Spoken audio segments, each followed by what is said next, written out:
Solitude. _5_.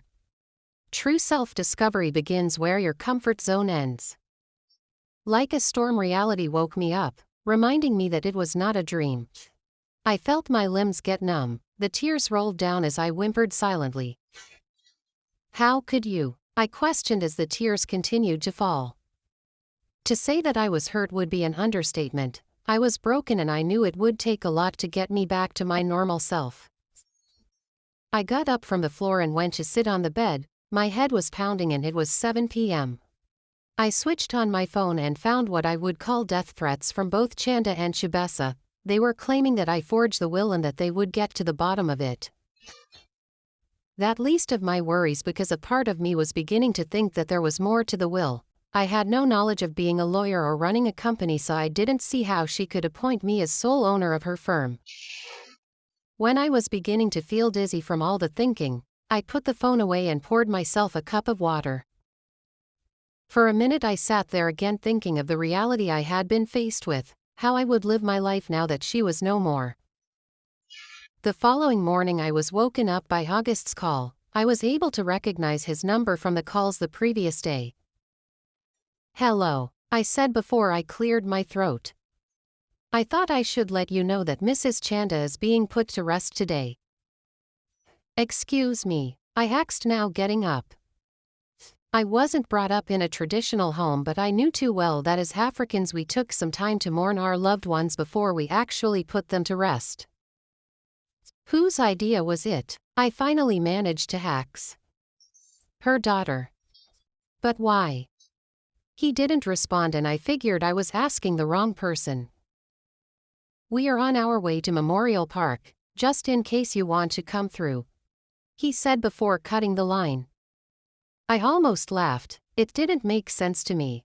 Why would Chanda be in such a hurry to bury her mother? I mean, didn't she want to mourn her? Didn't she want people to come and offer their support?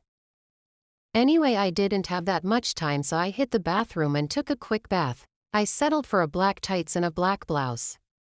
A black head wrap covered my head, a chitinge on top of the tights and some pumps on my feet. My car had been brought by the mechanic, so I drove to Memorial Park and was lucky to find that they were putting the wreaths, otherwise I would have found them done.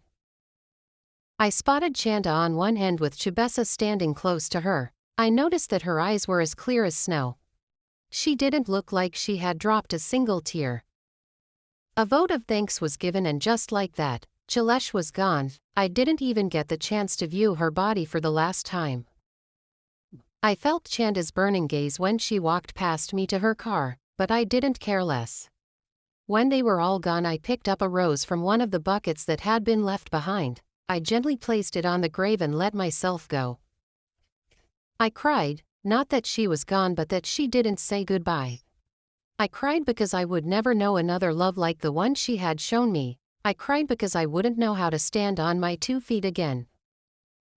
Mawalakwa sure. I cried, bitter tears falling. Nizeambila Patti Shurhin. I cried some more, still kneeling on the grave. "That's enough," I heard August say, but I didn't stop. I cried even more when he said it, and he let me cry until I couldn't anymore. "Hush now," he said again, helping me up. I held my hand to my mouth as I cried silently. "I will drive you. Someone will take your car to your house," he said. I didn't protest. All this was too much to bear. He opened the passenger seat to his car. On another day I would have complimented how nice it smelt, how the leather on the seats made me feel, but this wasn't that day. I turned and faced the window, closing my eyes and letting my mind wander until he came to a stop somewhere I couldn't recognize. "Where are we?" I asked when he opened the door for me. I looked around. It was a 2-story building. If it wasn't the most beautiful house I had seen, of course after Mrs. Chanda's. "I figured you would drown yourself in tears again if you are left alone," he said, his face void of any emotions. I just nodded my head. I walked behind him as he led the way into the house.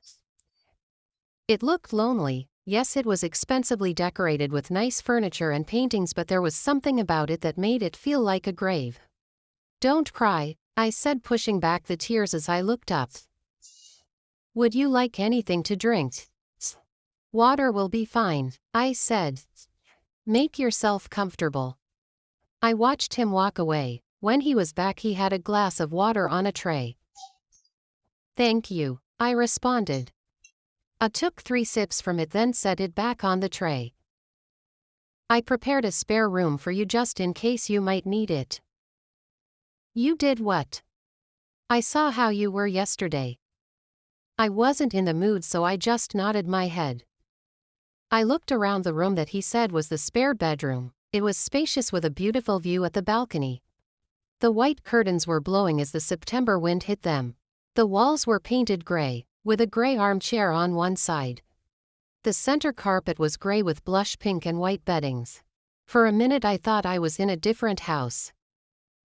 I went and sat on the bed, noticing some painkillers on the side with a glass of water, and I figured they were mine. The headache was doing me pretty bad from all the crying, so I took 2 before lying down and allowing myself to sleep. Winnie. Hibiscus.